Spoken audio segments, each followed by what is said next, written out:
వాళ్ళు ఒక్కరే ముందుకొచ్చి నా కష్టం చూసి గోపి సార్ వాళ్ళతో మాట్లాడి వచ్చి మాకు సపోర్ట్ చేస్తున్నారు. జనరల్ గా మీరు ఇందాక చెప్పినట్టుగా అమ్మ ఒప్పుకోలేదని, ఆడపిల్లలు అనగానే తొందరగా పంపించరు.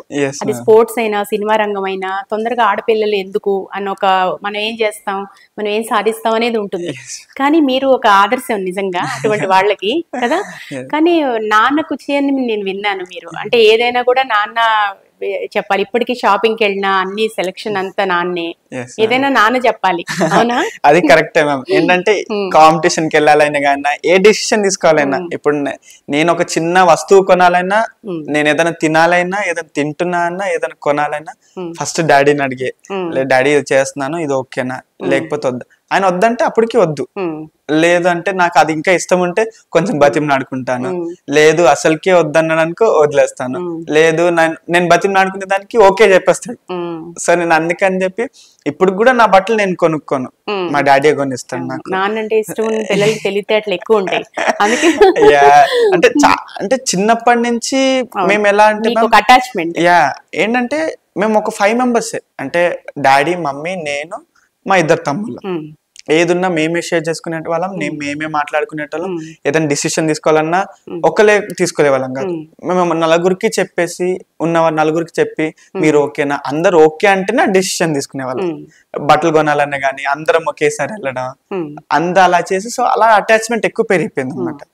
ఏదైనా చిన్న బయటికి రావాలన్నా, ఎటనే బయటికి వెళ్ళాలన్నా ఉండేది కాదు. ఏంటంటే నాకు స్పోర్ట్స్ లోకి రాకముందుకు we were just having school, tuition, ఇల్లు, అంతే. ఒక చిన్న ఫ్యామిలీ, అంతే, ఒక చిన్న సర్కిల్ అంతే. మేము స్పోర్ట్స్ లోకి రాకముందు వరకు కూడా నాకు చార్మినార్ కానివ్వండి, గోల్కొండ కానివ్వండి, ఏ సైట్ సీన్ కూడా వెళ్ళలేదు మేము. నేను వచ్చి అప్పటికి ఐ వాస్ 15-16 years అయినా కూడా అప్పుడు దాకా నేను జస్ట్ స్కూల్, ట్యూషన్, ఇల్లు అంతే, లేదా మా ఇంటి పక్కన ఉన్న పార్క్ ఆడుకునేవాళ్ళు అంతే. కానివ్వండి ఈ అలాగే ఎటు వెళ్ళే వాళ్ళం కాదు, ఫ్యామిలీని వదిలేసి. అట్లీస్ట్ రిలేటివ్స్ ఎటైనా బయటకు వెళ్తున్నారన్నా కూడా మేము వెళ్ళే వాళ్ళం కాదు. ఏంటంటే వెళ్తే 5 members అలా ఉండే. సో అలాగా అటాచ్మెంట్ పెరుగుకుంటూ అండ్ ఏదైనా కానీ డాడీకి చెప్పడం, ఏ చిన్నదైనా కానీ, పెద్ద విషయం అయినా కానీ, డాడీ కూడా ఏం చేసేవాళ్ళ, ఏదన్నా మాకు ప్రాబ్లం వచ్చినా ఆయన చెప్పుకునే వాళ్ళు కాదు, ఆయన లోపల పెట్టి సాల్వ్ చేసేవాళ్ళు అనమాట. అలాగా చాలా అచీవ్మెంట్. ఫైనాన్షియల్ గా కూడా మీకు చాలా సార్లు అవసరం వచ్చినప్పుడు ఏదో ఒక రకంగా అడ్జస్ట్ చేసి, అంటే డబ్బులు ఇలాగ వెళ్ళాలి అనగానే చాలు మ్యామ్, ఎలా తీసుకొస్తారో తెలీదు, నాకు ఎట్లా అకౌంట్ లో వేస్తారో తెలియదు, బట్ నా అకౌంట్ లోకి వచ్చేటి. అడిగిన ఒక 2 days లేట్ అయినా మనకు అకౌంట్ లోకి వచ్చాయి. మీ మీద ప్రేమ, నమ్మకం రెండు ఆయనకి సమంగా ఉండేది. Yes ma'am. ఇప్పుడు నేను ఏదైనా కాంపిటీషన్ కి వెళ్తానంటే చాలు అది మెడల్ వస్తుంది కంపల్సరీ. లేదు కొంచెం ఏదన్నా టాప్ వాళ్ళు ఉన్నారు అంటే పర్లేదు ట్రై చేయి, డెఫినెట్లీ గా వస్తుంది అంట. ఆయన చెప్పింది మాత్రం అవుతుంది కంపల్సరీ. మొన్న కూడా ఏషియన్ ఛాంపియన్షిప్ కి నాకు అంటే ఐ వాజ్ లైక్ నేను వెళ్ళనేమో అనుకున్నాను కాంపిటీషన్ కి, because ma'am I was facing from elbow injury. అంటే అలా కాకపోతే మనం చేయలేం కదా, చేయలేం. అండ్ నేషనల్ గా ఉన్నప్పుడు అన్ని చూస్తారు మ్యామ్, ఇంటర్నేషనల్ కి వెళ్ళేటప్పుడు, ఫిట్నెస్ కి వెళ్ళేటప్పుడు వెళ్ళలేమో అనుకున్నాను. అలాంటిది ఆయన చెప్పిన మాటకి ఏమో కాన్ఫిడెన్స్ వచ్చిందేమో కానీ I participated, నేను క్వాలిఫై అయ్యాను, దెన్ ఐ వెంట్ దేర్, అక్కడ కూడా గోల్డ్ మెడల్ రావడం జరిగింది. సో అంటే ఈ హ్యాస్ ఎ ట్రస్ట్. మాకు ఎంత డాడీకి ఎంత ఉందో coach is having more than us. ఇద్దరికి అంత రావడం ఉండడం వల్లనే స్టిల్ దేర్స్ నేను ఇంత అచీవ్ చేయగలుగుతున్నా. లేదు ఎవరిదైనా ఒక్క వాళ్ళది హోప్ డ్రాప్ అయినా, ట్రస్ట్ డ్రాప్ అయినా, I think we won't get this money. అంటే ఒక మోటివేషన్ కావచ్చు, ఒక బలమైన సపోర్ట్ మీకు. yes ma'am, they are 2 pillars. మనమే కాకుండా మన చుట్టూ ఉన్న వాళ్ళకి కూడా మన మీద నమ్మకం ఉండాలి. సో అది డెఫినెట్ గా ఒక పాజిటివ్ గా పనిచేస్తుంది. సాంఘిక సంక్షేమ హాస్టల్లో ఉంటూ మీరు చదువుకొని ఈ రకంగా ట్రైనింగ్ చేసి అనుకున్నారా ఇంటర్నేషనల్ లెవెల్లో నేను ఇలాంటి పథకాలు తీసుకుంటాను అని అనిపించేదా, లేకపోతే ఎక్స్పెక్ట్ చేశారా లేదా? అంటే ఎప్పుడు ఈ క్వశ్చన్ వచ్చినప్పుడల్లా ఒకటే చెప్తాను, ఏంటంటే నేను 2018 స్టార్ట్ చేశాను చెప్పాను మీకు. ఆ టైంలో ఏషియన్ గేమ్స్ అయ్యాయి. సో నేను లైక్ అంటే తెలీదు స్పోర్ట్స్ అనేది తెలీదు, కానీ టీవీలో వస్తుంది. చిన్నప్పటి నుంచి ఒక ఆలోచన గానీ ఇన్స్పైర్ అయ్యి కానీ అవేమి లేదు. అది చూడంగానే ఎట్లైనా మనసు కనిపించి నెక్స్ట్ ఏషియన్ గేమ్స్ కి నేను ఉండాలి అని ఒకటే మైండ్ లో ఫిక్స్ అయ్యాను. ఏమో కానీ గాడ్ అట్లా ఇలా వచ్చి నన్ను స్పోర్ట్స్ లోకి తీసుకెళ్లిపోయి నెక్స్ట్ ఏషియన్ గేమ్స్ కరోనా వచ్చింది. ఇట్ పోస్ట్పోన్ టు 2022 అవ్వాల్సింది 2023 అయింది. సో అది నేను క్వాలిఫై అవ్వడం, మళ్ళీ అక్కడ కూడా నేను మెడల్ తేవడం. సో అప్పుడు రియలైజ్ అయ్యాను, అంటే నేను 2018 లో డిసైడ్ అయ్యాను ఏం తెలియకుండా.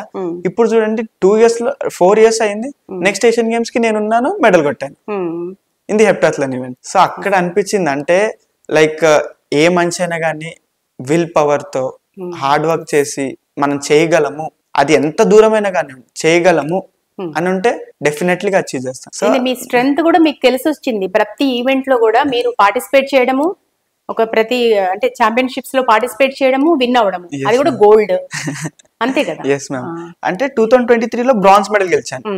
సో అదే ఎలా అంటే నాకు ఎలా ఉండే అంటే నెక్స్ట్ ఏషియన్ కి మనం నంబర్ 1 అయిపోవాలి అని గట్టిగా ఇచ్చేసుకున్నాను. ఏంటంటే నేను ఒకటే పెట్టుకుని వెళ్ళాను మ్యామ్, కాంపిటీషన్ వరల్డ్ లో ఎన్ని కాంపిటీషన్స్ ఉన్నాయో, ఇండియాలో ఎన్ని కాంపిటీషన్స్ ఉన్నాయో అన్నిటిని ఆడాలి, అన్నిటిని మెడల్ కొట్టాలి.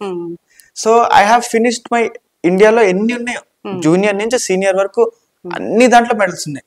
అన్ని దాంట్లో లైక్ ఇంటర్ డిస్ట్రిక్ట్ కానివ్వండి, ఖేలో ఇండియా కానివ్వండి, ఏదైనా అన్ని దాంట్లో నేను మెడల్ కొట్టుకుని వచ్చాను. Now it is time for world. So world ఎన్ని ఉన్నాయో అలాంటి. సో ఏషియన్ గేమ్స్ అయిపోయింది, ఏషియన్ ఛాంపియన్షిప్ అయిపోయింది.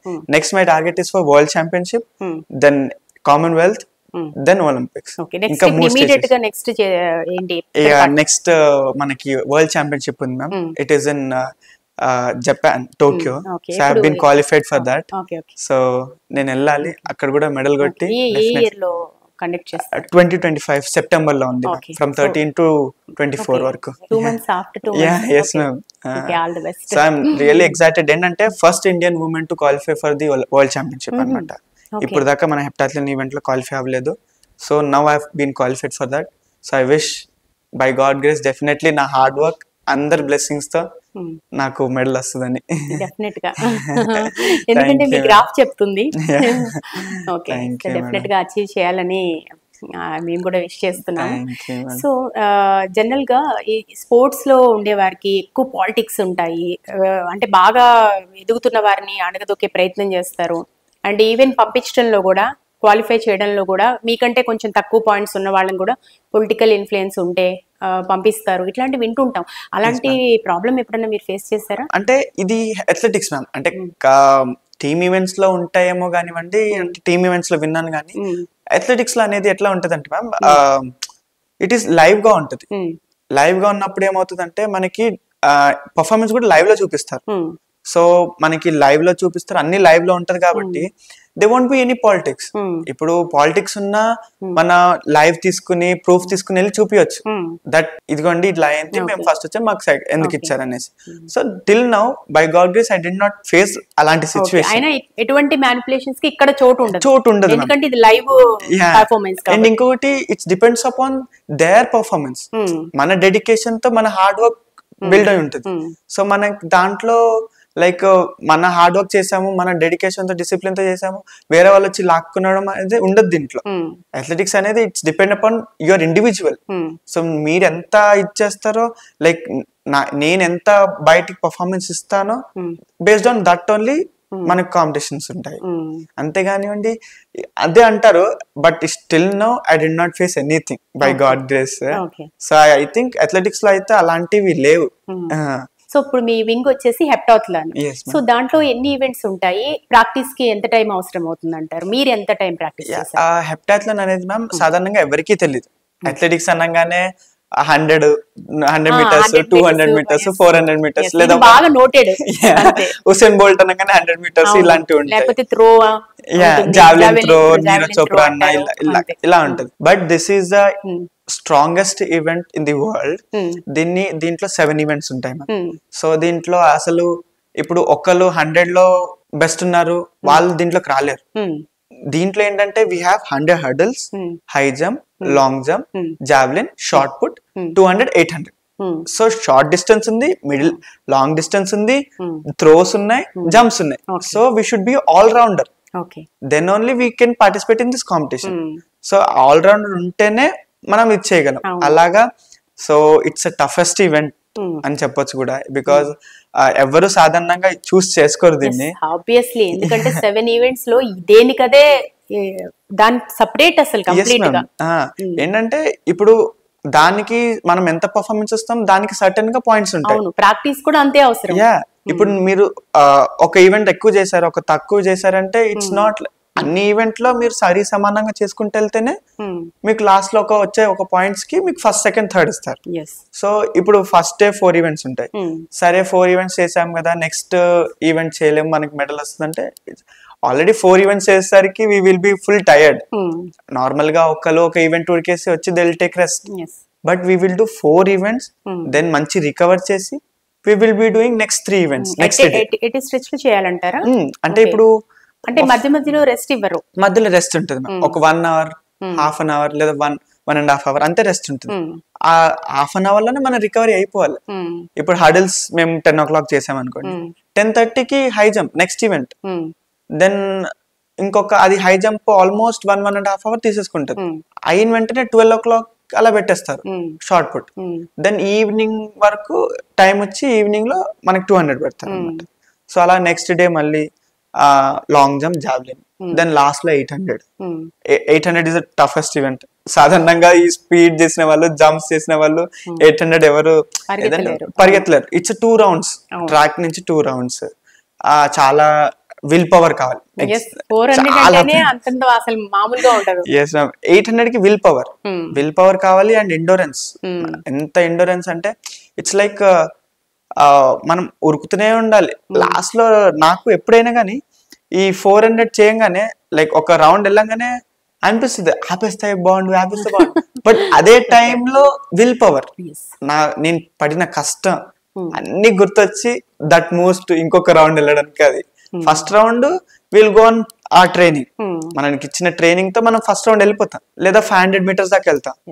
ఇంకొక 300 meters రావాలంటే it's depends upon our will power. Will power ఎవరికి ఉంటే దే విల్ అచీవ్.